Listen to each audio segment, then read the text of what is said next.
and hopefully all the tech's working this week.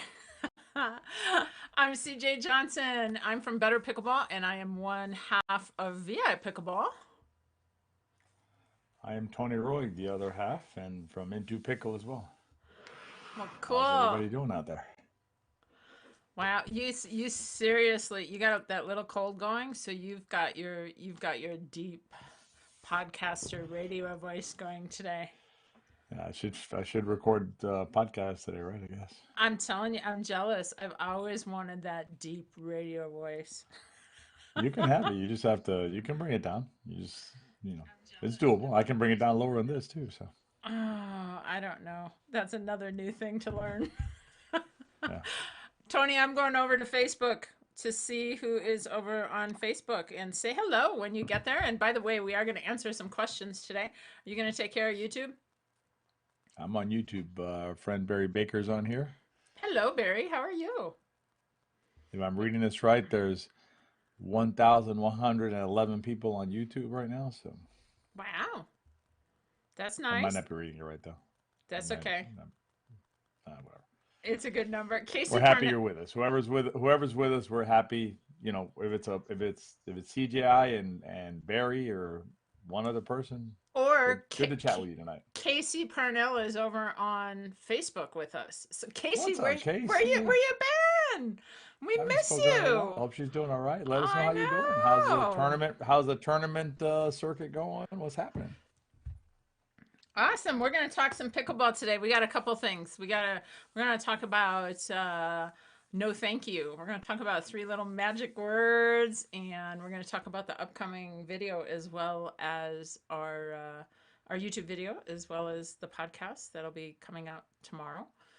Um, let's see, before we get started, because some of you have had some questions, we added some camps. So originally we were going to go straight from, we finished our camps a couple weeks ago in Tahoe, and we were going to go right to Florida. But because of some of the situations we had with the smoke, we had some requests for some camps out here.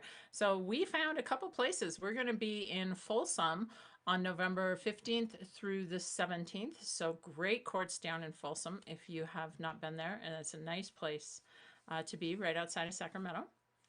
And then the 18th through the 20th, we're going to Willow Pass Park in Concord, California. So if you'd like more information about the camps, go to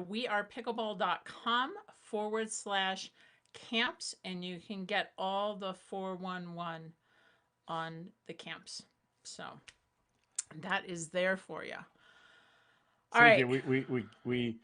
we don't guarantee that you're going to leave the campus at 4.0, but we guarantee two things. We guarantee that you're going to learn a whole lot and probably a whole bunch of stuff that you really have no idea about the game. Like you're just, but folks come to our camp and they're like, "Squeeze me," you know, when some of the concepts are being communicated, and I think it's sincere in the sense that I think by the end they're like, have a better understanding of the game. It's sincere in the sense of like them going like really like I get it. I mean it's clicking for me. So that's what CJ and I that's what we work this for. And then to help with that. And then the other thing that we guarantee is you're going to have a good time. You're going to have fun. It's going to be a lot of fun. We're not going to, you're going to work, but I don't think you're going to feel like you're in a I don't know, boot camp or something. And Anyway, I don't think you saw this. Because I bet you haven't been to the page yet. But last night I updated the camp page. Margie, who was in our last camp, wrote an article for her local newspaper about her experience at the camp. And we put that on there because we thought it was better that you hear it from somebody who attended the camp and got a good understanding. So I wanted to, I'm not sure she's on tonight, but wanted to thank Margie for sharing and taking the time to write that. She knocked that out fast, man. CJ, how far are we from? How far is that area? Do you know Livermore, California? Do you know where that is? uh, We got a question from Kyle saying, "Would you be able to do a camp in Livermore, California?" I mean, there's nothing. I'm not aware of any prohibitions. I have my passports current, so I think we can go to Livermore. But I don't know how far you are from. We're going to be in Folsom and Concord, so I don't know if that's doable for you or not. But we have some spots left in those camps, and I guarantee you that the content that we give there is going to be the same content we would give in Livermore or Yeah. Topeka or wherever. So Yeah, that's the thing it's about the all Bay pickleball. Area, right? It's the Bay Area is so big, so Mm. hope you can join us. And they haven't kicked Tony out of Yeah. California yet, so we're still pretty good in Still got my California. visa. My visa's still Yeah, current. So yeah. exactly. But so speaking about blogs, kind of, I want to talk about those three magic words because they really, if you didn't see last week's blog, by the way, what we're talking about, you go to wearepickleball.com, which by the way is our new website that we have been working on for a long time. Tony and I had separate websites and we just lived with it for about a year, and now everything is in one. If you go to wearepickleball.com/blog, you will be taken to the latest blog. And it's about three words called No Thank You. And that was written by yours truly over on the other side. And so, um, why don't you, what, why did you write it? And you know, without giving away the whole blog, and what meaning do those words Sure. have? I think what happens is, we have situations when you're out on the court, particularly when, when you're out in open play or something like that, like a rec play kind of a setting. And, there are certain players who just simply are not enjoyable to play with, and this is not a level thing. This is not I'm not going to play with you because you're not good enough for me or anything like that. That's a different conversation. This is, players who are just negative energy. You just don't feel like being on the court with them or whatever. And the idea is it's an empowerment concept. Is to have agency over your own self. And the idea is to use those three words to assert your agency in those situations. And you don't owe anybody a full explanation on why. Excuse me. You don't owe them your time or your energy, so to speak. So, if you're on the court and you get asked to play by someone, or you're up in a group and there's simply that person that's just going to ruin the day for you, then you just say no, thank you. And if you're in an open play rotation where player, they you can't deny that player their right to play on that court, or their time on the court, right? But if somebody else wants to play with that player, I'm always like, knock yourself out, dude. You can have my spot, get in there. If nobody wants to play with that player, then put a time on your watch. I've never seen this happen, but it would be interesting, right? Because it's like, you have 10 minutes on the court, do whatever you want. Negative person, I'm not using names because I'm not trying to. I would inadvertently say a name of someone, right? And so negative person, you got the court for 10 minutes and have a good time. So anyway. So It, that's it, that's the concept, and I think it's really important to have agency, and we one of the things that's important, I think, is CJ and I view pickleball for ourselves and also for many people who we know, is it's a lifeline, right? It's like it's such a gift for players, and to allow someone to um, interfere with that, to allow someone to take that away from you, or to make you feel bad when you're out on the court, not acceptable. So no, thank you very mucho. If you want to add 5 words to it, but that's it. That's no thank you. Check out the blog. I mean, I think, and we also did it in the. We talked about some of the podcast, not the one that's coming out tomorrow. I think it was the last week or the week before. I can't remember, but you can see it in the title of the podcast.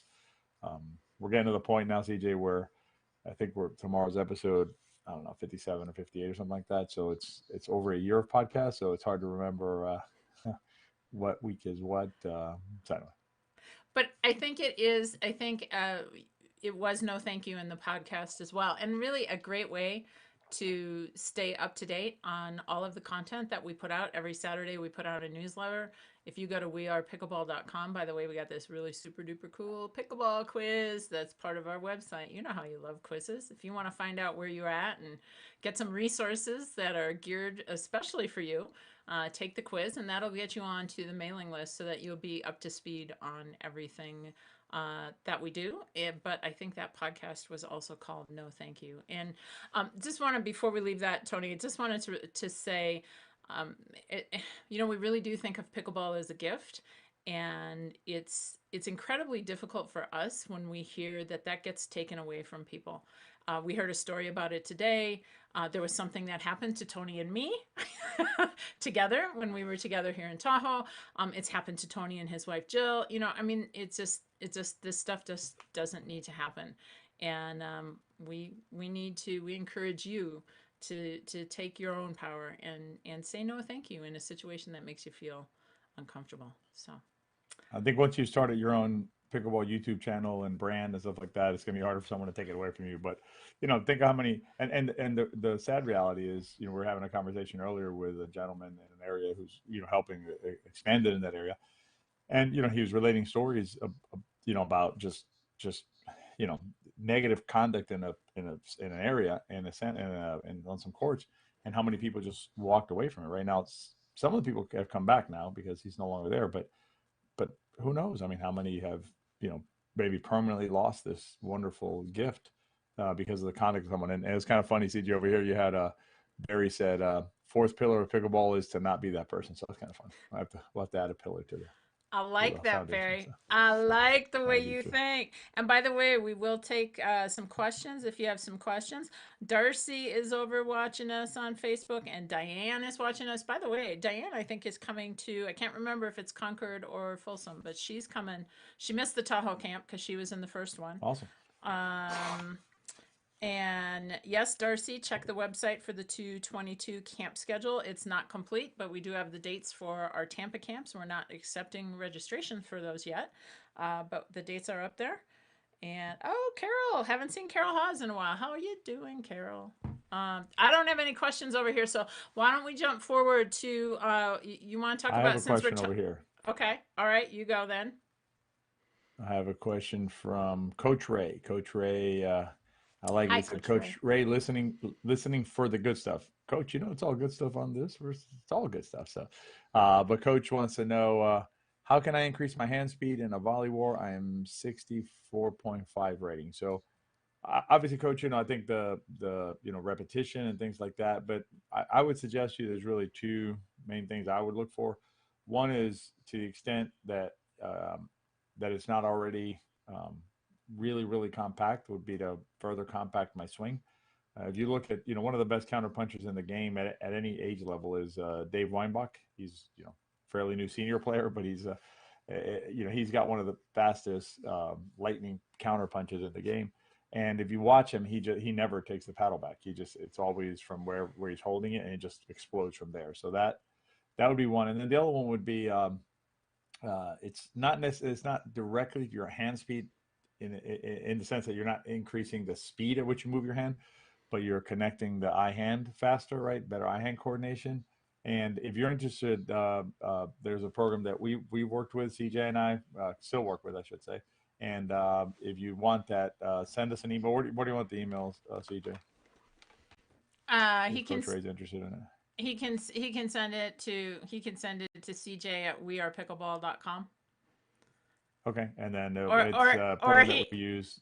or he can watch the YouTube video that's coming out this weekend.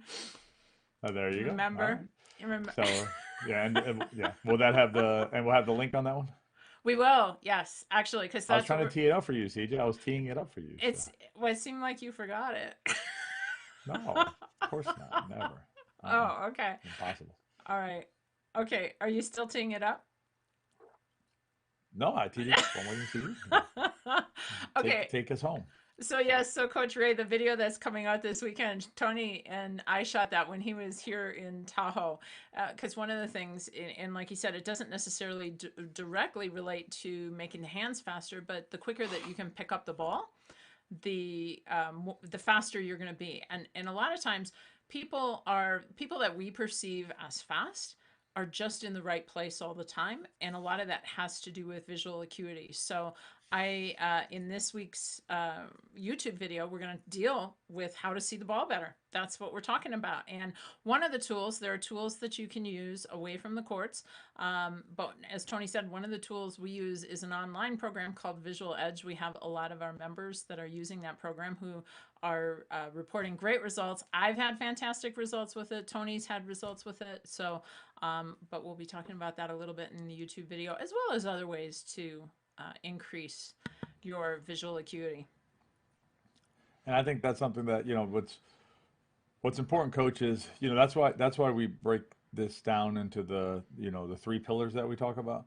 So the mechanical, right? And then the mechanical would be your swing, right? So the swing being shorter, that's going to help.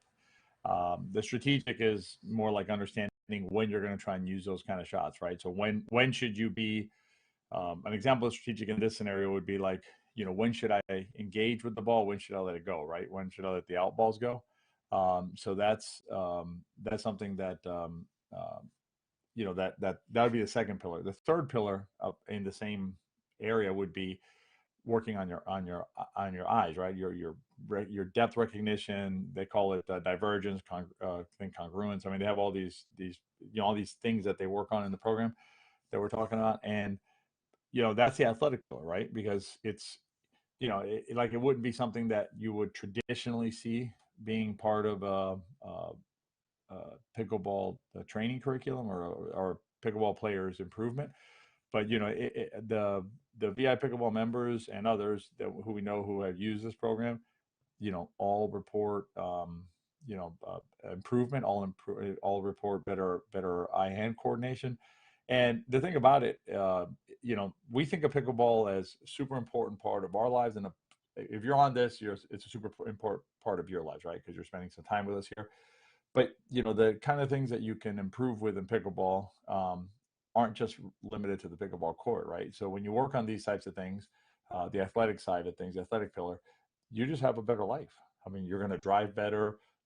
When your child or grandchild is running towards you, you're going to pick them up farther away, so they're going to be happier because you're saying hi sooner, right? You're not waiting until the right.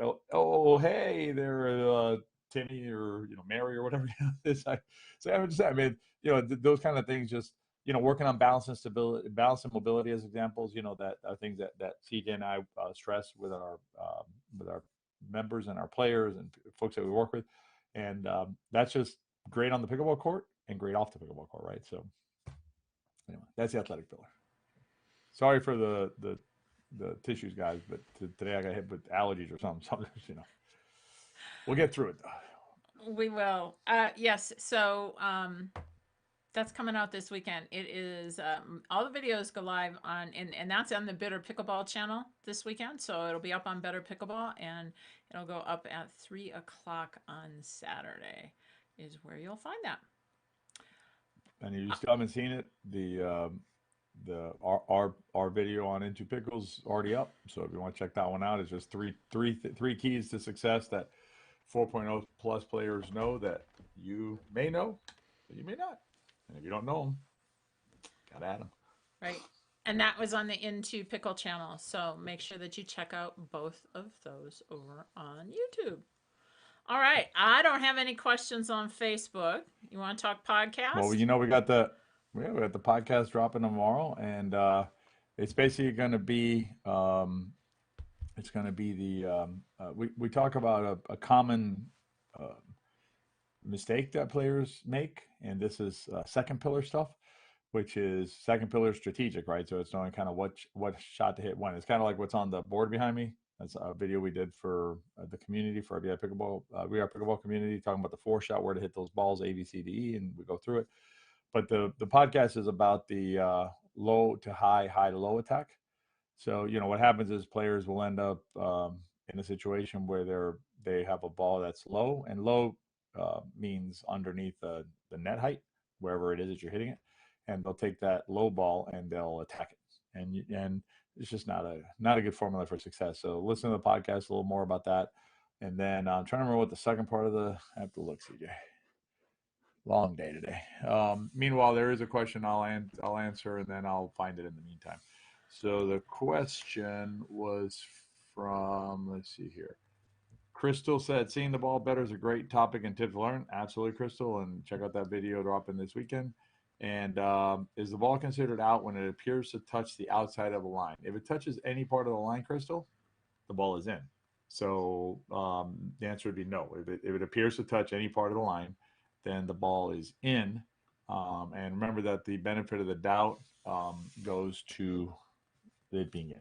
So if you're not sure, right, then it's in. That's why the safer thing is to actually see court. So meaning like the out of bounds court. So if you're out of, let's say your out of bounds is like a dark green and your inbounds is blue, and obviously the lines are mostly white normally. So you have a white line. So if the out of bounds is dark green, you want to see a little bit of. Do you see any dark green? Ball and a little bit of dark green in the line, then it's out. You don't see any dark green, then you probably uh, should call it in, unless you have some sort of a robot eye that you can that's always been controversial, right? Because the thing with the I forget what it's called, but the angle, the curve on the ball, and your angle of sight and stuff like that. So the easy rule is just look for some dark green there. The second topic is, do I belong on court one? And again, it's a concept of uh, the idea. What happened was we had players who were like, they weren't sure whether they could go play on that court. Everybody has that court in your community. That court over there. Am I allowed to go on that court? And so give you some guidelines, and talk a little bit about do I can I go play on that court, and then give you some suggestions about, even if you're not sure right now whether it's the right court for you, maybe some suggestions on how to get to that court if that's what you want to do. And you don't have to play on it, but if that's something you want to do. Steve, should I wear a helmet? Steve, that's a great question. I'm going to say it depends. I mean, I'm never opposed to players wearing a helmet. I know players do wear helmets, and listen. Here's the thing: if you're, and actually, I had a conversation earlier today with a player about this. If you're moving backwards, that's the most dangerous, right? I mean, you can fall moving sideways, you can fall moving forwards. I guess in theory you could fall standing there, but that's all possible. But the most dangerous one is moving backwards, right? So you're going to go backwards to cover a lob, and there have been instances of players getting being significantly injured, right? There's even one death that I heard about from a player falling backwards and hitting their head on the court. A lot of times, what you see like a broken wrist because they fall backwards, so they reach back with their wrist and just snap wrist, arm damage, things like that.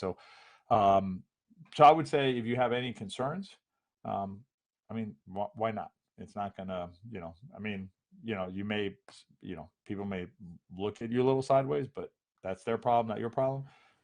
So if it makes you feel more comfortable on the court, and it can potentially um, preserve your head or your life, then I would sort of like wearing a helmet when you ride a bike, right? I mean, I don't plan on falling when I ride a bike, but if I wear a helmet, I know that I'll be have that protection in case I do fall off the bikes.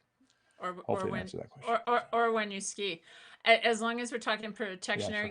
protection gear, I just want to throw this in there is eye protection. I think that's equally as Hmm. important is to wear something on your eyes. And the pickleball comes fast, and if you take and so many times it's not necessarily a direct hit. It's a ball that's hit off the side of a paddle, or a ball that's I got hit pretty hard several years ago, and I do wear glasses when I play, but it came off the top of the net.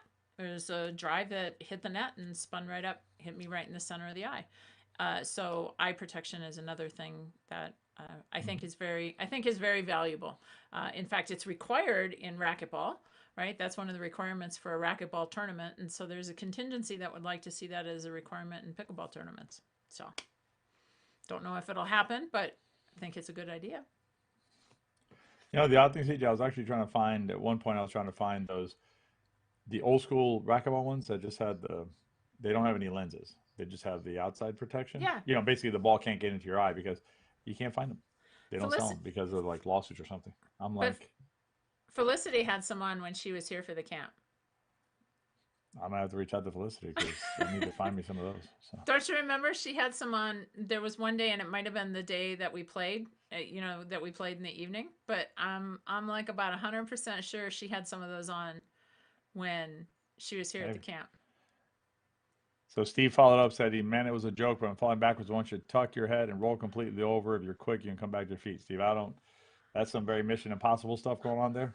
And listen, it's fine. I mean, jokes are fine, but I'm telling you, there's been serious injury and been death. So if there's a player out there who would benefit from that, say a player who maybe doesn't feel, feels like some instability on their feet and stuff like that, I would not begrudge them wearing a helmet or judge them for wearing a helmet. I think it's better safe than sorry. So Jenny wants to know any suggestions for keeping glasses or goggles from fogging up. I know Jill uses, I don't know the name of it, but it's like some drops that she found. I don't know, CJ. You're more into that because of the skiing and stuff like that. So Yeah, yeah. So there's a couple of things. There's one that I really like to use, and this sounds awful, but it's called cat crap, CRAP. That's one that I like to use. And also, if you just look at no fog skiing, because that's something we typically use with goggles. Smith makes a product that's pretty good, but there are a multitude products for that. But I like cat crap. That's one that I use. you got to buy that one just because of the name. I'm telling you, it's a great name, isn't it? All right, CJ. I got no more questions on my end. I think we've touched on everything. If you're interested in the camps, right? We are pickleball.cam dot cat crap. We are pickleball.com/camps.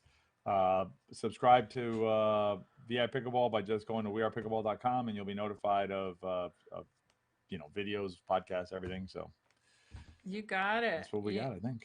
You got it. All right. Okay. All right. We will be back here next week, and I'm not sure when. So we might be back here on Thursday, but we're not sure when. We're going to try and vary these days just a little bit. And Tony is going to be up at a tournament. So we might do one from a tournament, just maybe, just maybe.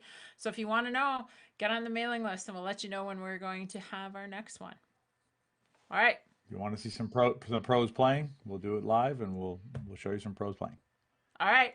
Have a great night, everybody.